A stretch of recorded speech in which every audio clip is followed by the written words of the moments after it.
आदतें बड़ी मुश्किल से बदलती हैं। हाँ नहीं, वो मैं सारी उम्र सलाम अलैकुम करता रहा हूँ। अब तुम कहती हो कि मैं अस्सलाम वालेकुम कहा मैंने करूं। नहीं कहा। हाँ, मैंने नहीं कहा। अच्छा। आपके व्यूवर ने कहा है। अच्छा। वो चाहते हैं कि जैसे वो आपको सुनना चाहते हैं वैसे आप बोलें। तो आपने खैर इसमें नुक्ता समझा तो आपने इसे कबूल कर लिया। अब मेरे पे एक नुक्ता उठाया जाता है कि मैं मोबाइल इस्तेमाल करती हूँ आपसे बात करते। हाँ, एक्चुअली वो मोबाइल नहीं आप इस्तेमाल करती, आप खबरों के लिए चेक करती रहती है ना। अच्छा, वही इजाज़त मांगते हुए आपसे मोबाइल की इजाज़त की, क्योंकि उस पर ताज़ा खबर आई है। ताज़ा एक खबर आई है जो यहाँ से इसलिए पढ़ी हूँ, इट्स यूज़र फ्रेंडली, आपकी टिप्स पे होता है, सबको आसानी से स्क्रॉल कर लेते हैं। तो ये खबर फ़ौरन आई तो मैंने सोचा कि मैं आपके सामने रखूँ और आपसे इस पे सवाल करूँ कि जो प्रेसिडेंट डोनाल्ड ट्रंप हैं उन्होंने स्मार्टफोन्स को, कंप्यूटर्स को एंड चिप्स को न्यू टैरिफ से एक्सक्लूड कर दिया, एग्जैम्प्ट कर दिया है।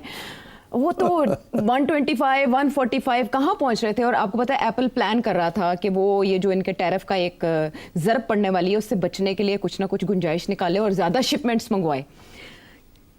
इस इकदाम से तो ऐसे लगता है कि इनका टैरिफ का प्लान एक थॉट प्रोसेस के बाद नहीं शुरू किया गया, इसके पीछे माइंड नहीं अप्लाई किया गया। हाँ, मेरा ख्याल है कोई ख़ास माइंड नहीं अप्लाई की, इसीलिए जो फॉर्मूला इस्तेमाल किया है इन्होंने कि जी कैसे निकाला जाए कि किस रेट पे टैरिफ लगाना है, वो भी फॉर्मूला सब ने रिजेक्ट कर दिया। उसमें कोई हैसियत ही नहीं है, उसकी कोई रैशनैलिटी नहीं है, कोई साइंटिफिक बेसिस ही नहीं है। मैं हमें करके जनाब ठा करके लगा दिए। तो आई थिंक बेसिकली मैं, जैसे मैंने पिछले प्रोग्राम में कहा था कि ये एक गेम खेल रहा है और गेम यही थी धमकी की, और लोगों को धमकियां देके बुली करके और अपने टैरिफ को अपने हक में कुछ कराया जाए। और इसीलिए ज़्यादा डिटेल्ड वर्किंग नहीं की थी।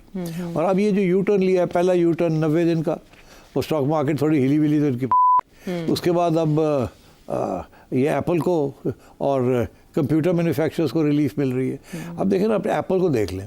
अभी जब ये पहले लगे, ये टैरिफ्स लगे इंडिया पे भी और वियतनाम पे भी और चाइना पे भी, सब जगह पे जहाँ एप्पल के आईफोन्स बनते हैं और एप्पल के बाकी कंप्यूटर्स भी बनते हैं। एक ही कंप्यूटर है जो नहीं बनता बाहर, वो है मैक प्रो, वो टेक्सास में बनता है। बाकी सारे एप्पल के जो प्रोडक्ट्स हैं they are made in the far east, मतलब जापान में बनते हैं, वियतनाम में बनते हैं, मलेशिया में बनते हैं, इंडिया में बनते हैं, फिलीपींस में। तो अब बात यह है कि जब ये अनाउंसमेंट आई तो सबसे पहले हमने ये सुना कि एप्पल ने कहा है कि इंडिया के अंदर, क्योंकि एप्पल पिछले 2 साल से इंडियन फैसिलिटीज़ को बढ़ा रहा था, वो डिपेंडेंसी नहीं करना चाह रहा था चाइना के ऊपर जितनी है।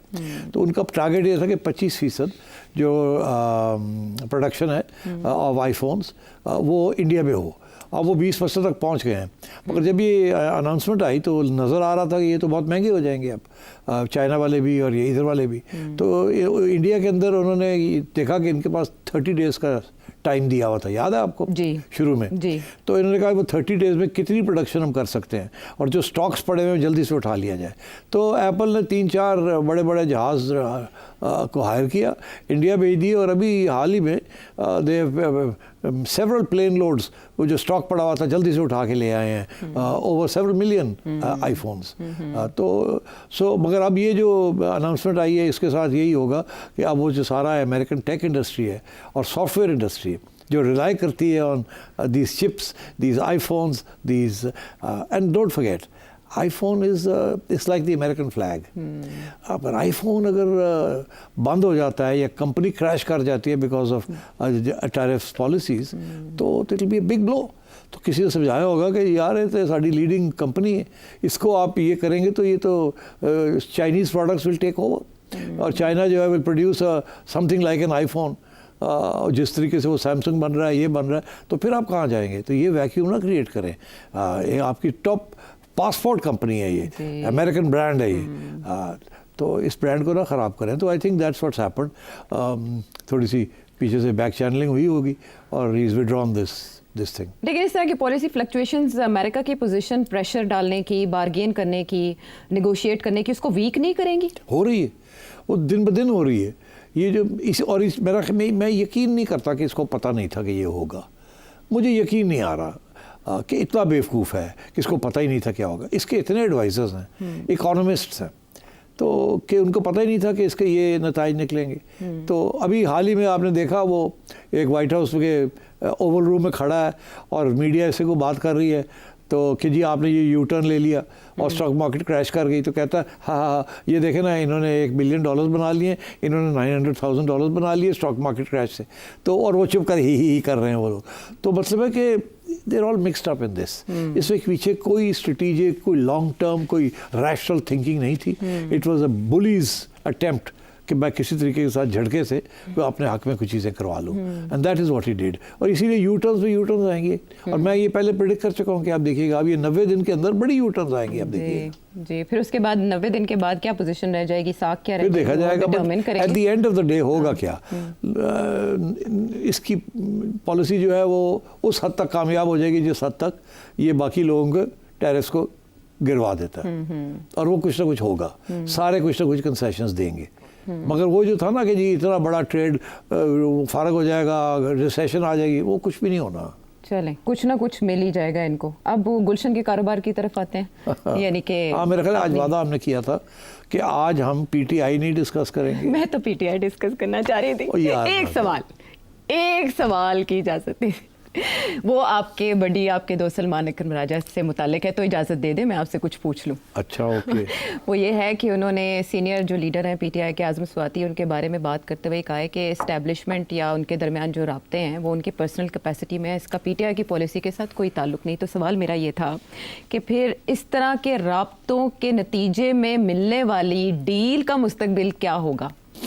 आपको याद है कि कुछ अर्सा पहले एक प्रोग्राम के अंदर मैंने आपसे कहा था, जब आपने पूछा था कि ये सियासी लोग जो है पार्टी के पॉलिसी के ख़िलाफ़ बातें करते हैं तो क्यों नहीं, कोई सोचने की बात हुई थी, और मैंने कहा था होता ही है कि ये लोग अपनी बातें करना शुरू कर देते हैं, और पार्टी से जब पूछा जाता है कि ये तो देखें ना आपकी पॉलिसी, ये फलाना बंदा ये कहता है, मैंने कहा था ये कहते हैं उसकी पर्सनल व्यू है। हाँ, ये नून लीग के बारे में आपने बात की, ये पर्सनल व्यू है। तो इस तरीके से पार्टियां जो है चलती हैं और नहीं भी चलती, और पीटीआई का भी वही हिस्सा है। जब वो कोई बंदा अपनी लाइन मार दे तो दूसरा बंदा कहता है पर्सनल व्यू है।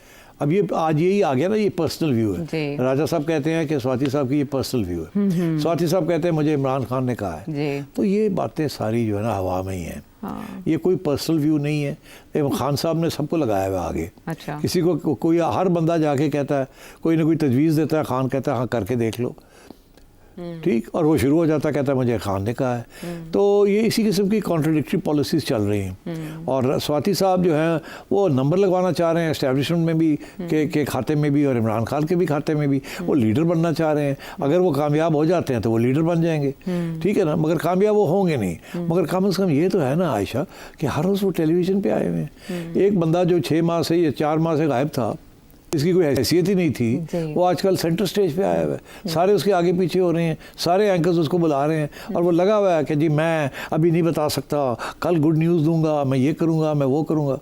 तो इस किस्म के लोग आज ही ऐसे, एक ज़माना था फवाद चौधरी हरकतें करता था, फिर वो आउट हो गया, ठीक है, अब वो बैठ के तनकीद करते हैं इनकी। फिर एक ज़माना था कि मरवत साहब लगे हुए होते थे, फिर वो आउट हो गए, ठीक है, गंडापुर साहब लगे हुए होते थे, वो भी सेमी आउट हुए हैं, ठीक है। अब स्वाति साहब और राजा साहब लगे हुए हैं। अल्लाह रहम करे मेरे राजे को, राजा शाह सुखन, मैं चाहता हूँ कि वो कामयाब हों।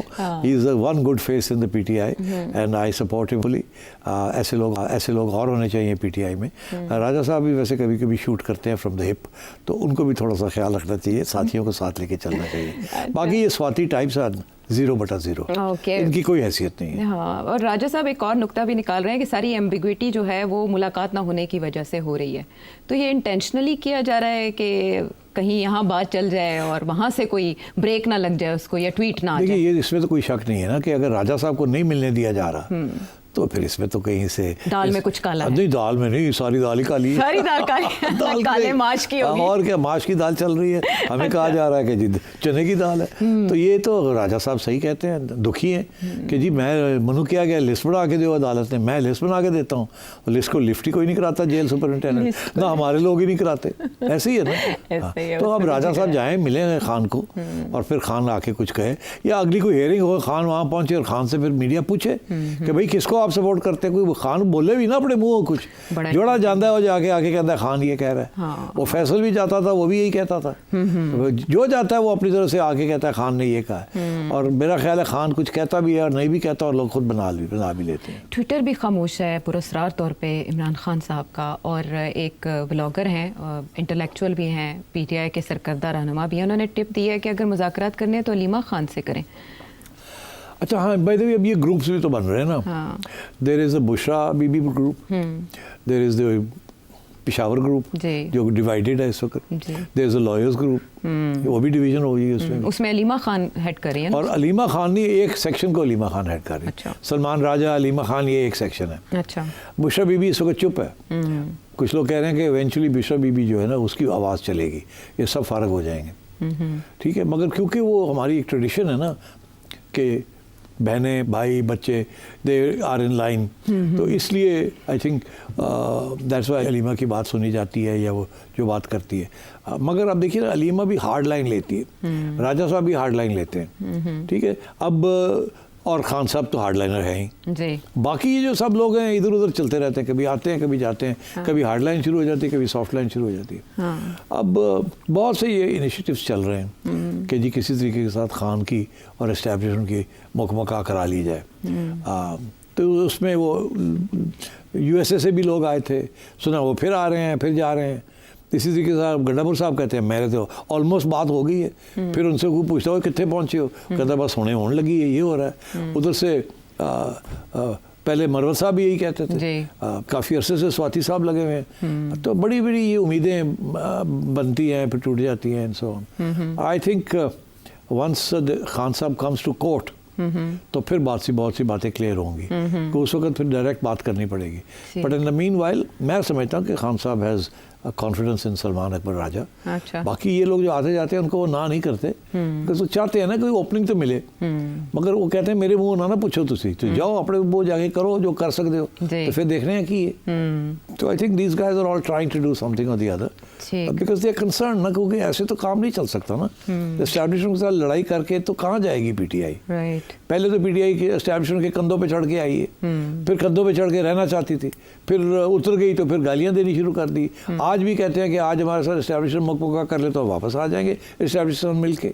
तो ये एंटी एस्टैब्लिशमेंट पार्टी नहीं है, ये सब लगे हुए हमारे बड़े anti establishment. PTI is not an anti establishment party.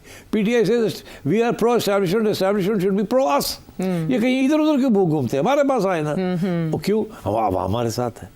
तो देखे तो पॉइंट तो है ना। मगर वो जब ये होता तो फिर आके ये एस्टैब्लिशमेंट को आंखें दिखाते हैं। जब ये आंखें दिखाते हैं छोटी छोटी चीज़ों के ऊपर, तो एस्टैब्लिशमेंट कहते हैं वो तो ऐसी तैसी, हमारी बिल्ली हमें को क्यों, साड़ी बिल्ली तो ऐसी, चलो चलो बात। अच्छा, तो अब वो कह रहे हैं कि मैं कोई बातचीत भी कंफर्म नहीं कर सकता हूँ, ना ही कोई फैसला कंफर्म कर सकता हूँ। सलमान अकबर राजा साहब कहते हैं जब तक आप मुलाकात नहीं कराएंगे तो मैं किसी चीज़ की तस्दीक नहीं कर सकता। तो मुलाकात होने के लिए, करवाने के लिए अब क्या गेट खुलेगा? और दूसरी तरफ अडयाला जेल के जो सुपरिटेंडेंट हैं वो कह रहे हैं खुसूसी सिक्योरिटी दें, क्योंकि 15 अप्रैल को सेशन कोर्ट इस्लामाबाद में इमरान खान साहब को पेश करने के ऑर्डर्स हैं और वो गार्ड्स मांग रहे हैं खुसूसी। ये एक नई पेशरफ्त है, इससे पहले तो ऐसी डिमांड नहीं आई थी। मेरा ख्याल है कोशिश यही है कि कोई ऐसा सिचुएशन क्रिएट की जाए कि शायद ज़रूरत ना पड़े इनको प्रोड्यूस करने की। तो मैं समझता हूँ कि सलमान राजा को अप्लाई करना चाहिए उसी अदालत को जिस अदालत ने इनको इजाज़त दी थी कि आप 5-6 की लिस्ट बना के दे दिया करें, और आप तो उनके पास जाए, उन्हें कहें जी ऑर्डर करें कि मुझे मिलने दें, तो अदालत कर देगी। तो कर जाए ना, अब क्यों नहीं जाते, ताकि ये मसला हल हो।